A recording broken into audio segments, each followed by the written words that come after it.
Never said there were no negotiations. I never said that. I said, were they talking to Jon Jones? They talked to everybody. Everybody was talked to. Not one word of what I said was not true about the whole Jon Jones thing. And how many times have I sat up here and said, he's not fighting at the White House? No. And have you guys not all seen the video of the dude with the meta glasses on when he didn't know he was being filmed, telling them that his hips are fucking shot and he needs hip replacement? Did you not see the videos of him running on the flag football game? And what did I say that wasn't true?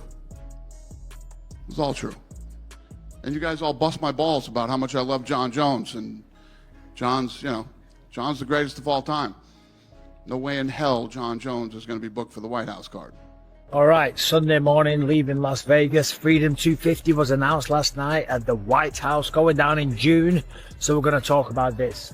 I honestly thought we were going to see Jon Jones versus Alex Pereira, more than likely in the main event. Of course, that's not the main event. That is Justin Gaethje taking on Ilia Topuria for the undisputed lightweight championship of the world, which is a great fight, which is the fight that should happen because obviously meritocracy, and they've got an interim champion. So get this, we're talking about a Twitter tirade situation here, and then the guy straight up deleted those tweets. I mean, that's already pretty telling right there when someone starts scrubbing their social media. You know something went down. Have you actually seen his comments though? Because this is where it gets really interesting. He came back swinging. And I'm talking about some seriously heavy pushback against the whole narrative that there were no negotiations happening. Like he's not just mildly disagreeing here. He's forcefully rejecting that entire version of... Stopped Max Holloway, didn't put him to sleep per se, but certainly a TKO. So that wouldn't have made sense anyway. Now, I did think Jon Jones, the greatest of all time, according to a lot of people, and yeah, probably is. Obviously, many asterisks to his name. I thought he'd be fighting Alex Pereira, because Alex Pereira vacated the belt. Yuri versus Carlos Ulberg is going down in Miami. That's a great fight. I'm very happy for Yuri Prochazka and for Carlos Ulberg. He's a class act. This opening immediately hits on that core frustration that so many people are feeling. And I'm talking about passionate observers like Joe Rogan who would absolutely feel this in their bones. Think about it for a second. We're discussing a monumental historic event here. A White House UFC card. Let that sink in. Something that massive, that unprecedented in the sport's history, the expectation of having a legitimate superstar like Jon Jones headlining is not just natural, it's practically a given in most people's minds. To then hear that it's being framed as a meritocracy decision, which look, I get it. That's valid from a pure sports integrity standpoint, and I respect that angle. But you can't deny that it's also incredibly easy to see this as a massive missed opportunity for mainstream appeal and creating a truly global spectacle that transcends the sport itself.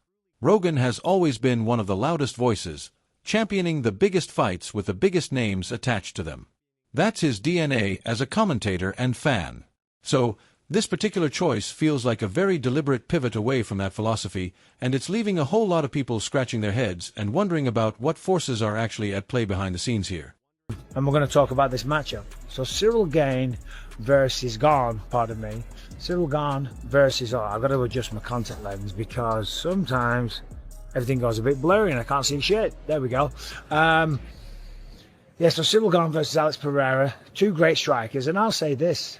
It's a better fight than Jon Jones versus Alex Pereira. And I'll explain why, right? Of course. The speaker's continued thought process about Jon Jones here is really revealing because they're acknowledging something crucial, that he is the greatest of all time, the GOAT in most people's eyes, despite all the asterisks and controversies that are permanently attached to his name. And that acknowledgement really highlights the persistent void we're all feeling right now. The anticipation, the genuine excitement for a Jones versus Pereira clash was absolutely palpable in the MMA community. You could feel it building. And its complete absence from a historic once-in-a-lifetime event like Freedom 250 is not just disappointing, it's a huge letdown for so many fans who are expecting to see something truly legendary go down. The fact that other significant high-profile bouts are actively being booked elsewhere on different cards only deepens the mystery surrounding this whole situation and fuels exactly the kind of strategic questions that would undoubtedly vex and frustrate a dedicated analyst like Joe Rogan. He lives and breathes this stuff. When people say Pereira is the undisputed king for the biggest stage, They're making a statement about star power and entertainment value that's hard to argue against. Star power, legendary names, resumes. Yeah, that's what John Jones brings. Also what Alex Pereira brings, to be fair. But I've said this a million times, so this won't be a shock. There would have been a really good chance that John Jones would have just taken down Alex Pereira. Pardon me, it's early. I've only had a few hours sleep. But yeah, Jones would have probably taken down Pereira. Wouldn't have been easy, right? Magomed Ankalaev has tried to do that. Other people have tried to do that. Jan Blachowicz tried to do that. But this is John Jones we're talking about. Look at what he did to Cyril Gane. Remember, in the first round. Now this statement here that Pereira versus Gane is somehow a better fight than Jones versus Pereira. That's potent stuff, and it's exactly the kind of claim that would ignite an absolutely fierce debate if you put Joe Rogan in a room to discuss it. While the current matchup that's been booked might legitimately promise a pure striking clinic, the kind of technical showcase that hardcore fans can appreciate, it undeniably challenges the very definition of what a super fight actually means, which is something that Rogan has championed throughout his entire career as a commentator.